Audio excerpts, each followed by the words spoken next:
ആഗോള രാഷ്ട്രീയ ഭൂപടത്തിൽ ഏതു നിമിഷവും പൊട്ടിത്തെറിക്കാവുന്ന സാഹചര്യങ്ങൾ നിലനിൽക്കുന്ന പശ്ചിമേഷ്യയിൽ ഇറാനും ഇസ്രായേൽ സഖ്യവും തമ്മിലുള്ള ശത്രുത പുതിയ തലങ്ങളിലേക്ക് ഉയരുമ്പോൾ ലോകരാജ്യങ്ങൾ ഒന്നടങ്കം ആശങ്കയിലാണ്.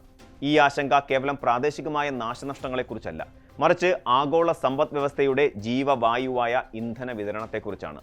ലോകത്തിലെ മൊത്തം എണ്ണ വിതരണത്തിന്റെ 1/5 ഭാഗവും കടന്നുപോകുന്ന തന്ത്രപ്രധാനമായ ഹോർമൂസ് കടലിടുക്ക് ഒരു ദിവസത്തെ കടഞ്ഞു പോയാൽ പോലും ആഗോള വിപണിയിൽ അതിന്റെ ആഘാതം പ്രവചനാതീതമായിരിക്കും.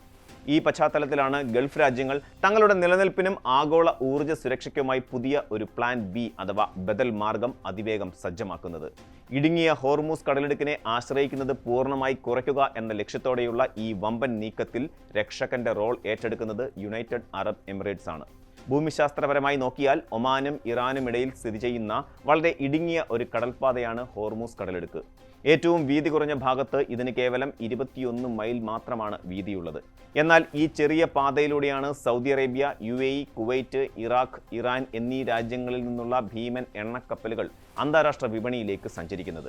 അന്താരാഷ്ട്ര ഊർജ്ജ ഏജൻസി, ലോകബാങ്ക്, അന്താരാഷ്ട്ര നാണയനിധി എന്നിവയുടെ സംയുക്ത കണക്കുകൾ പ്രകാരം ലോകത്ത് പ്രതിദിനം ഉപയോഗിക്കുന്ന എണ്ണയുടെ വലിയൊരു ശതമാനം ഈ പാതയിലൂടെയാണ് കടന്നു പോകുന്നത്. അതുകൊണ്ട് തന്നെ ഈ പാതയിലുണ്ടാകുന്ന നേരിയൊരു തടസ്സം പോലും ലോകമെമ്പാടുമുള്ള വ്യവസായങ്ങളെയും ഗതാഗത സംവിധാനങ്ങളെയും നിശ്ചലമാക്കാൻ കെൽപ്പുള്ളതാണ്. ഭൗമ രാഷ്ട്രീയ തർക്കങ്ങൾ മുറുകുമ്പോൾ ഹോർമൂസ് കടലിടുക്ക് അടച്ചുപൂട്ടുമെന്ന ഭീഷണി ഇറാൻ പലപ്പോഴും ഉയർത്താറുണ്ട്. ഇത് കേവലം ഒരു ഭീഷണിയല്ലെന്ന് ലോകത്തിനറിയാം. കാരണം ഈ പാത തടസ്സപ്പെട്ടാൽ അന്താരാഷ്ട്ര വിപണിയിൽ ക്രൂഡ് ഓയിൽ വില കുതിച്ചുയരുകയും അത് ലോകമെമ്പാടും കടുത്ത വിലക്കയറ്റത്തിന് കാരണമാവുകയും ചെയ്യും. വികസ്വര രാജ്യങ്ങൾ മുതൽ വൻ ശക്തികൾ വരെ ഈ ഒരൊറ്റ കടലിടുക്കിലെ സമാധാനത്തെ ആശ്രയിച്ചാണ് നിലകൊള്ളുന്നത്. ഈ വലിയ സുരക്ഷാ ഭീഷണിക്കുള്ള ശാശ്വത പരിഹാരമായാണ് ഗൾഫ് കൂട്ടായ്മ ഇപ്പോൾ പുതിയ തന്ത്രപരമായ നീക്കങ്ങളിലേക്ക് കടന്നിരിക്കുന്നത്. ഹോർമൂസ് കടലിടുക്കിന് പകരമായി ഗൾഫ് രാജ്യങ്ങൾ കണ്ടെത്തിയ ഏറ്റവും സുരക്ഷിതമായ താവളമാണ് UAEയുടെ കിഴക്കൻ തീര നഗരമായ ഫുജൈറ.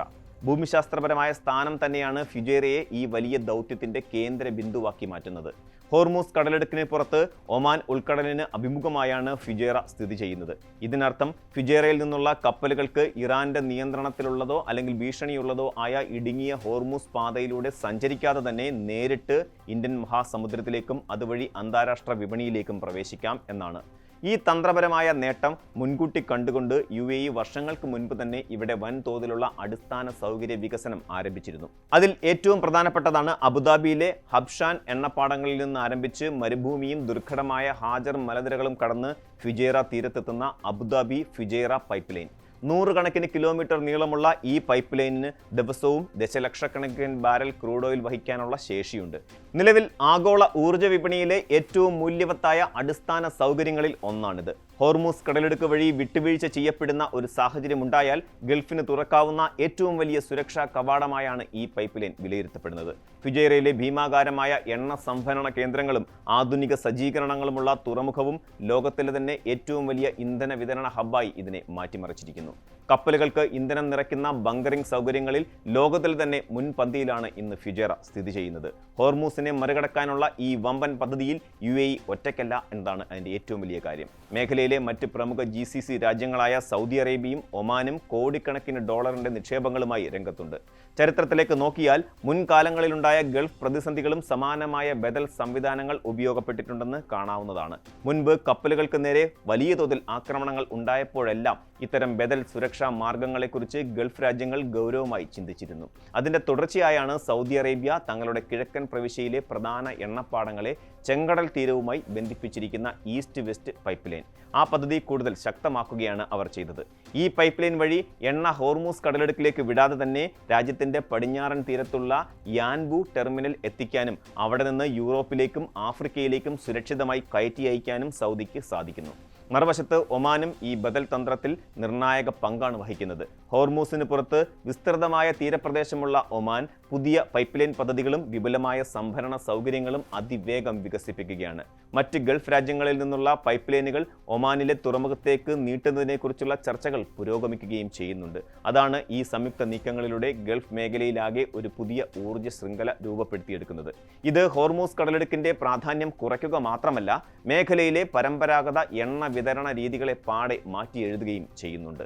വർഷങ്ങളായി ഹോർമൂസ് കടലിടുക്കിന്മേലുള്ള തങ്ങളുടെ ഭൂമിശാസ്ത്രപരമായ നിയന്ത്രണത്തെ ഒരു തന്ത്രപരമായ ആയുധമായാണ് ഇറാൻ ഉപയോഗിച്ചു പോരുന്നത്. പാശ്ചാത്യ രാജ്യങ്ങളിൽ നിന്നോ പ്രാദേശിക എതിരാളികളിൽ നിന്നോ എന്തെങ്കിലും തരത്തിലുള്ള ഭീഷണി ഉണ്ടായാൽ എണ്ണ വിതരണം തടസ്സപ്പെടുത്തുമെന്ന മുന്നറിയിപ്പ് നൽകാൻ ഇറാന് സാധിച്ചിരുന്നു. എന്നാൽ ഗൾഫ് രാജ്യങ്ങളുടെ പുതിയ പ്ലാൻ ബി വിജയകരമാകുന്നതോടെ ഇറാന്റെ ഈ തന്ത്രപരമായ മേധാവിത്വത്തിനാണ് മങ്ങലേൽപ്പിക്കുന്നത്.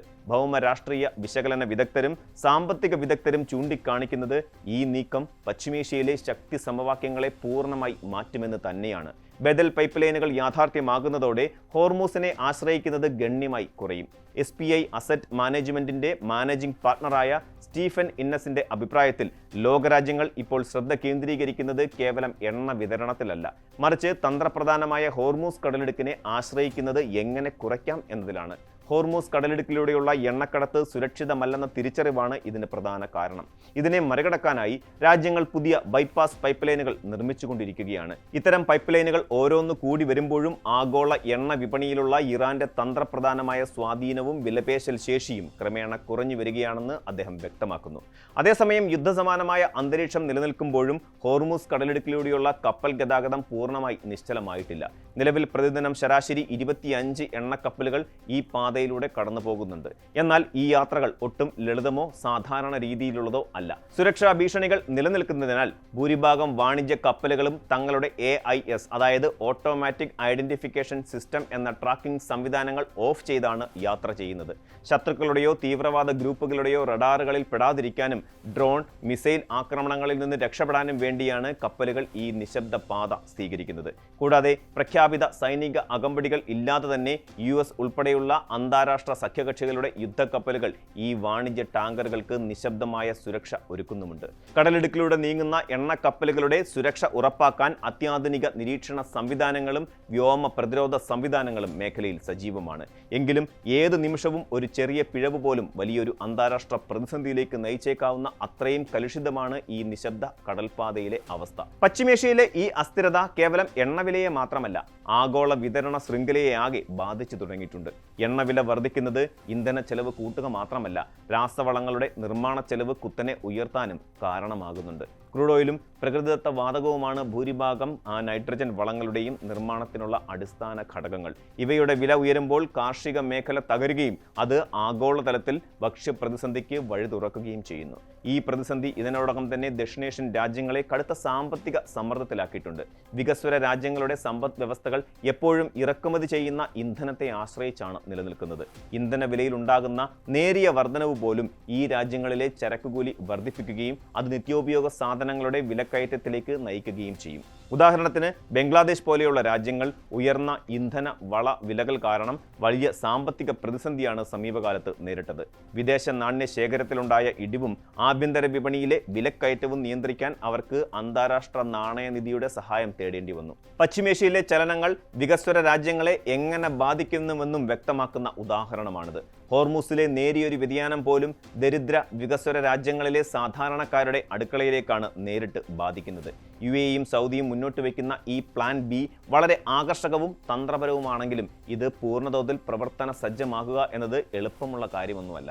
നിലവിലുള്ള ബദൽ പൈപ്പ് ലൈനുകൾക്ക് ഹോർമൂസ് കടലിടുക്കിലൂടെ പോകുന്ന ആകെ എണ്ണയുടെ ഒരു നിശ്ചിത ശതമാനം മാത്രമേ വഹിക്കാൻ സാധിക്കുകയുള്ളൂ. ഹോർമൂസിനെ പൂർണ്ണമായി ഒഴിവാക്കണമെങ്കിൽ ആയിരക്കണക്കിന് കിലോമീറ്റർ നീളമുള്ള പുതിയ പൈപ്പ് ലൈനുകളും വമ്പൻ ടെർമിനലുകളും കടൽത്തീര സംഭരണ കേന്ദ്രങ്ങളും നിർമ്മിക്കേണ്ടതുണ്ട്. ഇതിനായി കോടിക്കണക്കിന് ഡോളറിന്റെ അധിക നിക്ഷേപവും വർഷങ്ങളുടെ കഠിനാധ്വാനവും ആവശ്യമാണ്. അതുകൊണ്ട് തന്നെ വരും വർഷങ്ങളിലും ലോകത്തിന് ഹോർമൂസ് കടലിടുക്ക് ഒരു അനിവാര്യതയായി തുടരും എന്നതിൽ തർക്കമില്ല. എന്നാൽ ഗൾഫ് രാജ്യങ്ങൾ ഇപ്പോൾ സ്വീകരിച്ചിരിക്കുന്ന ഈ ദീർഘവീക്ഷണത്തോടെയുള്ള തന്ത്രം ഭാവിയിലെ വലിയൊരു മാറ്റത്തിന്റെ തുടക്കമാണ്. ഭൗമ രാഷ്ട്രീയ ഭീഷണികളെ മറികടക്കാൻ ഭൂമിശാസ്ത്രപരമായ തടസ്സങ്ങളെ അടിസ്ഥാന സൗകര്യ വികസനം കൊണ്ട് കീഴടക്കാമെന്ന് UAEയും കൂട്ടാളികളും തെളിയിക്കുകയാണ്. ഈ പുതിയ റൂട്ടുകൾ പൂർണ്ണ സജ്ജമാകുന്നതോടെ ആഗോള ഊർജ്ജ വിപണിയുടെ സുരക്ഷ ഒരു രാജ്യമുയർത്തുന്ന ഭീഷണിയെ മാത്രം ആശ്രയിച്ചായിരിക്കില്ല നിലനിൽക്കുന്നത്. തന്ത്രപരമായ ഈ കളിമാറ്റത്തിലൂടെ UAEയും ഗൾഫ് രാജ്യങ്ങളും തങ്ങളുടെ സാമ്പത്തിക താൽപ്പര്യങ്ങൾ സംരക്ഷിക്കുക മാത്രമല്ല, ലോക സമ്പദ് വ്യവസ്ഥയ്ക്ക് കൂടുതൽ കരുത്തുറ്റ ഒരു സുരക്ഷാ കവചം തീർക്കുക കൂടിയാണ് ചെയ്യുന്നത്. കൂടുതൽ വാർത്തകൾക്ക് News 18 Keralam YouTube channel subscribe ചെയ്യുക.